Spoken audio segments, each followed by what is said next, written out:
마르코가 전한 거룩한 복음입니다.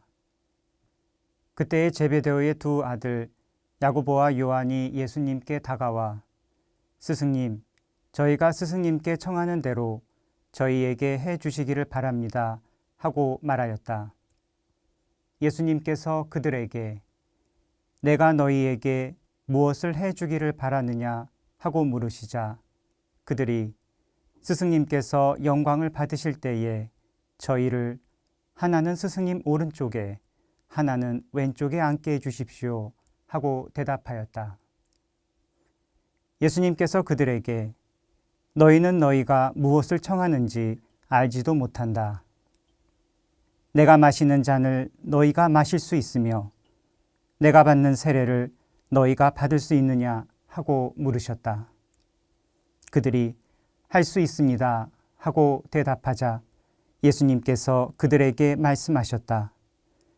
내가 마시는 잔을 너희도 마시고 내가 받는 세례를 너희도 받을 것이다. 그러나 내 오른쪽이나 왼쪽에 앉는 것은 내가 허락할 일이 아니라 정해진 이들에게 돌아가는 것이다.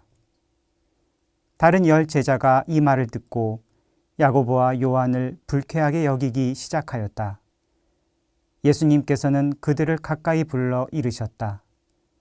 너희도 알다시피 다른 민족들의 통치자라는 자들은 백성 위에 군림하고 고관들은 백성에게 세도를 부린다. 그러나 너희는 그래서는 안 된다. 너희 가운데에서 높은 사람이 되려는 이는 너희를 섬기는 사람이 되어야 한다. 또한 너희 가운데에서 첫째가 되려는 이는 모든 이의 종이 되어야 한다. 사실 사람의 아들은 섬김을 받으러 온 것이 아니라 섬기러 왔고 또 많은 이들의 몸값으로 자기 목숨을 바치러 왔다. 주님의 말씀입니다.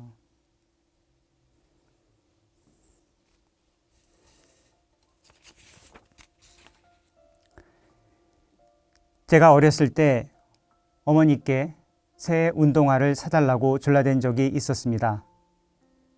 신고 있던 운동화가 낡아서 어머니께 새 운동화가 있으면 좋겠다라고 말씀드렸던 것이었는데요.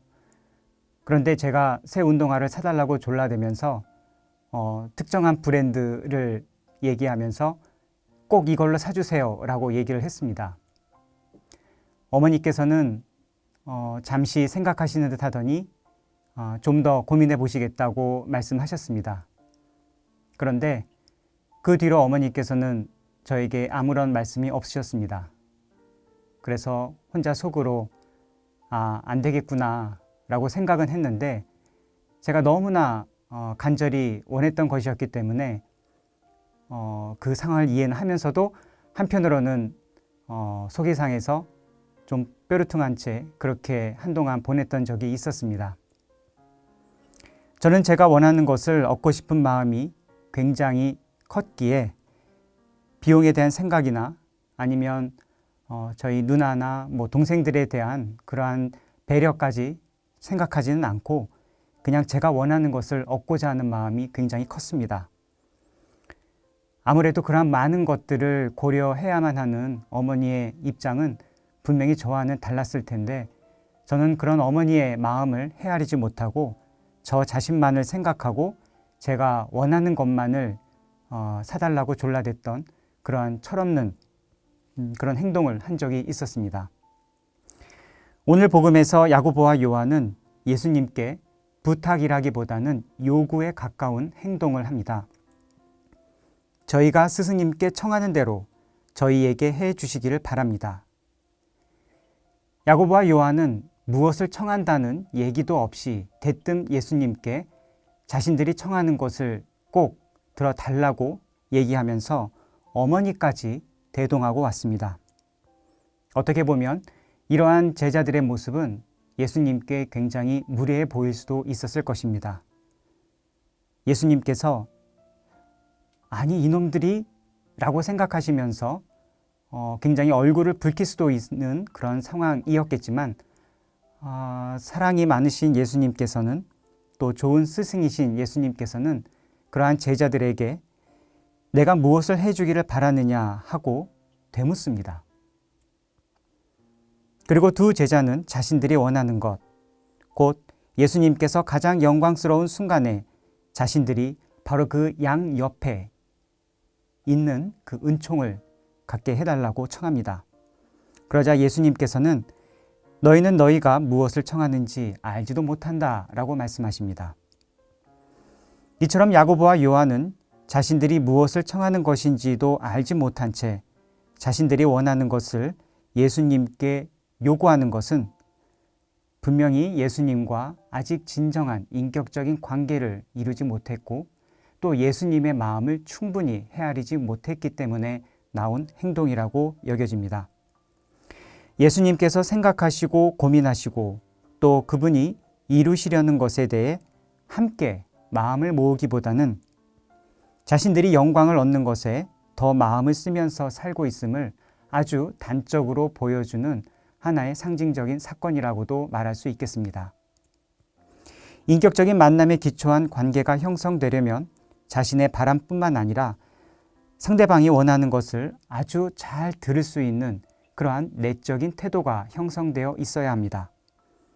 상대방을 사랑하고 또 존중하는 마음이 그 바탕에 있어야 하는 것이죠. 그러나 야고보와 요한은 그러한 면에서 많이 부족했다고 생각합니다. 유태인 철학자인 마르틴 부버는 인간의 관계를 나와 그것이 아니라 나와 너의 관계가 되도록 노력해야 한다고 얘기했습니다. 상대방을 마치 내가 좌지우지할 수 있는 물건인 것처럼 어떤 그것으로 취급하는 것이 아니라 너라고 하는 인격적인 존재로 대우하라는 얘기입니다. 요즘 가스라이팅이라는 말이 유행합니다. 이것은 상대방의 약점, 불안심리, 트라우마 등을 이용해서 이 상대방이 자기 자신에 대한 믿음이 약해지고 가해자에게 의지하도록 만드는 심리적, 정신적 학대 행위를 지칭합니다. 이러한 관계는 나와 너의 인격적인 관계가 아니라 나와 그것이라는 관계로 전락해버리게 되는 것이죠. 여기서는 상대방에 대한 존중이 전혀 존재하지 않습니다. 다른 제자들은 야고보와 요한의 행동을 보고 상당히 불쾌하게 여겼습니다. 왜 그랬을까? 라고 하는 것을 생각해 보면 그것은 다른 제자들 역시 어쩌면 그러한 영광스러운 자리에 있고 싶은 마음이 있지 않았을까? 그래서 내가 있고자 하는 그 자리에 야고보와 요한이 있겠다고 얘기하는 것이 그것이 영 못마땅하지 않았을까라고 생각해 봅니다. 그래서 예수님은 제자들 모두를 불러서 너희 가운데에서 높은 사람이 되려는 이는 너희를 섬기는 사람이 되어야 한다는 당부를 하십니다. 겸손하게 형제를 섬기는 사람이야말로 진정으로 높은 사람이다라는 진정한 가르침을 제자들에게 주고 계시는 것이죠. 낮아져라, 겸손해져라. 아마도 여러분은 이런 말씀을 많이 들으셨을 겁니다. 그러나 우리가 살아가는 세상은 늘 우리에게 첫째가 되어라, 둘째는 의미가 없다. 꼴등은 최악이다.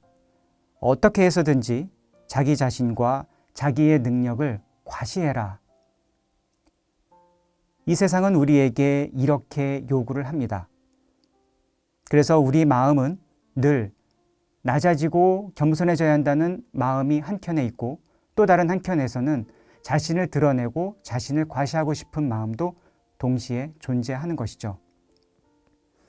때로 현실을 살기 위해서 어쩔 수가 없다는 이유로 적당히 타협하기도 하고 현실에서는 예수님의 가르침보다 세상의 가르침을 더 따르며 살아가기도 합니다. 그런 우리에게 예수님은 분명히 이런 말씀을 하고 계신 것이라고 봅니다. 세상의 가르침을 따른다면 그만큼 하느님 나라에서는 멀어질 수밖에 없다는 것입니다. 이 두 가지는 분명히 공존하기가 쉽지 않은 가치들입니다. 그렇다면 우리는 세상을 거슬러서 가난하게만 살아야 하는 것인가? 저는 꼭 그렇지는 않다고 생각을 합니다.